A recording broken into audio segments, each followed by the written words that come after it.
کیا حضرت حمزہ رضی اللہ تعالیٰ عنہ کی نماز جنازہ 70 مرتبہ پڑھائی گئی تھی یا صرف ایک مرتبہ؟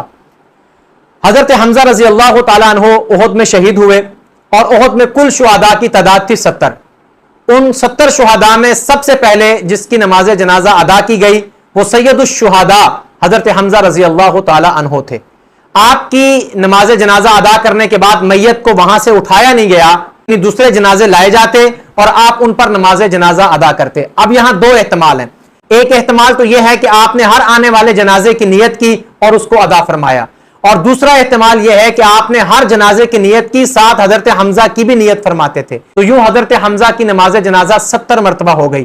علامہ حمام رحمہ اللہ فرماتے ہیں کہ اس کے بارے میں جتنی روایتیں ہیں سب ضعیف ہیں، لیکن وہ اکٹھی ہو کے درجہ حسن کو پہنچ جاتی ہیں، لہٰذا اس کو تسلیم کرنے میں کوئی حرج نہیں ہے۔ یہ حضرت حمزہ رضی اللہ تعالیٰ عنہ کی خصوصیت اور آپ کا اعزاز ہے